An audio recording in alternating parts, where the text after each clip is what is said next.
ESTG is dropping an album, so here's everything you need to know to make those fire dark beats. Let's start off with like 145 BPM. That's like a good trap BPM. Ooh, let's go to like a dark scale. Good dark scales are like D sharp minor or C sharp minor or D minor. Like those three are kind of my go-to. If you don't know, the go-to notes for these kinds of beats, these kinds of melodies, you want to use the 1, you want to use the 5, you want to throw in the 6, and maybe the 4, maybe the 2, but these are like your bread and butter right here. Ooh, let's just make some dark power chords. Let's even layer the bass note up. All right. So this is kind of what we're gonna work with.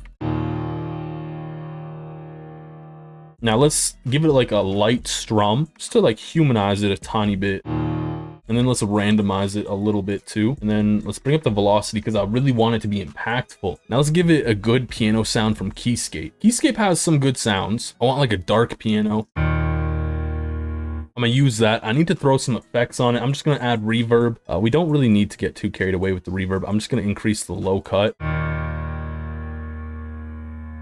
And something I really like doing with my trap beats is I like to detune the melody a little bit. So usually I just go to RC20 and get the wow flutter preset, and I just turn down the wobble.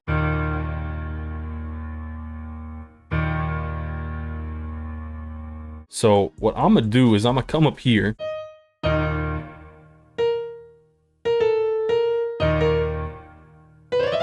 And let's just make like a really basic pattern. Having these notes being a half step apart kind of just makes them darker, but I want to get a little bit more creative. And then I kind of want to change it up a little bit more. This is the process of making a melody. Make a 1-bar or 2-bar pattern, copy it over, switch it up. Maybe we pitch this down a bit.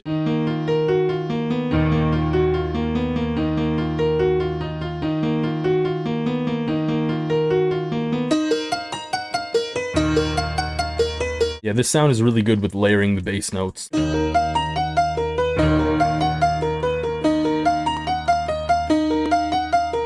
right, let's randomize the velocities a bit. Also, I'm gonna bring down the overall velocity. But basically, all we're doing is we're kind of just arpeggiating the chord and adding in a few notes here and there. Pretty much like we have the first of the chord, this would be the 5th of the chord. We go up to the 2nd and the 3rd, so like we're playing around with the diminished.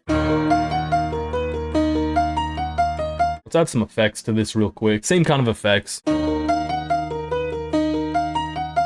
want reverb too.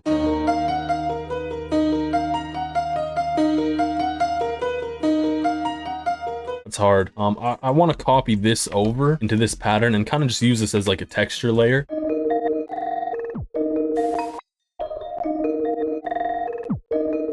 We'll leave this, that's kind of cool. I'm also gonna render that out because I'd like to mess around with it.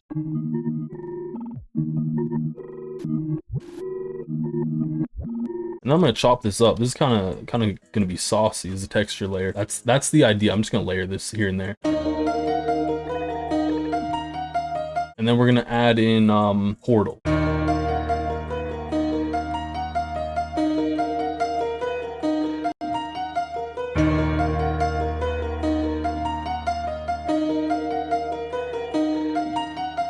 A church bell would go so hard in this.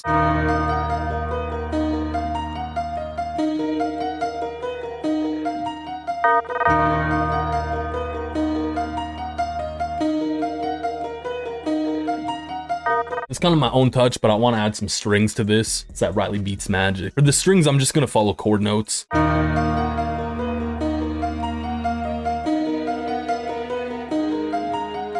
Really simple, but it's hard. I'm gonna layer that down an octave too, just give it a bit more depth. I put this tiny little note gap here just to give some separation between these two notes because they are playing the exact same note.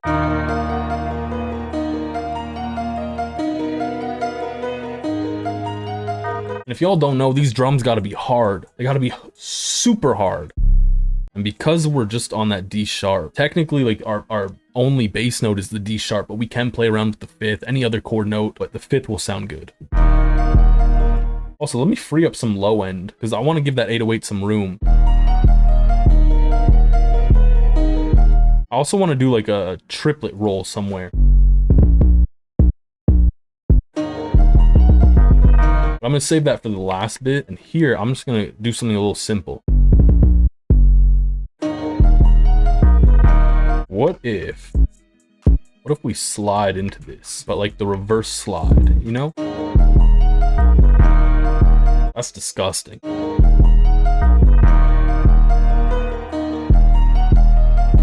Yo, we need some hats, some claps.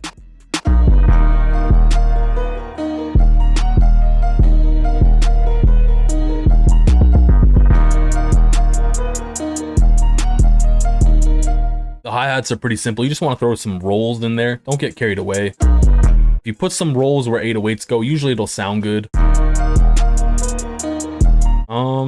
Yeah, I'll do something like this. It'll sound way better with triplets. I'm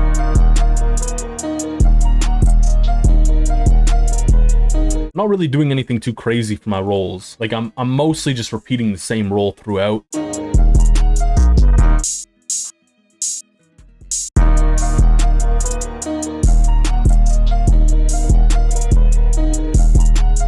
Sounds good on the 808.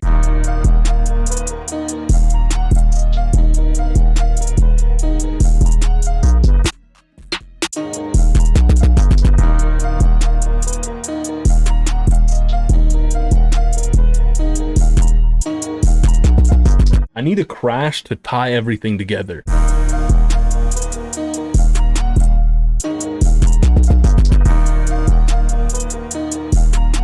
Perfect. Let's arrange this. This is basically our melody right here.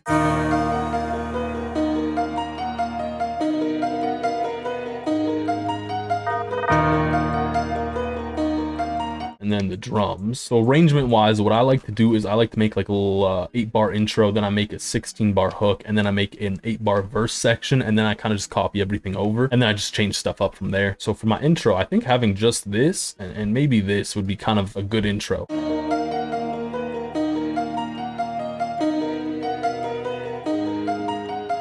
Because I want everything to drop hard, I'm going to bring in the impactful sounds like the crash and the bell in with all the drums. Then the second bit of the melody, I'm going to take out the crash as well as this texture layer. And then for the verse, I'm just going to have just the two main portions of the melody. And I want to kind of kill off a little bit more energy in this verse section. One thing I'm going to do is I'm just going to cut this here, cut the hi-hat there as well. We could just copy this over because I already think this is a good section to carry forward with. I just want the 808 to play. It kills off a lot of the energy, but it also kind of keeps it dark and intense. One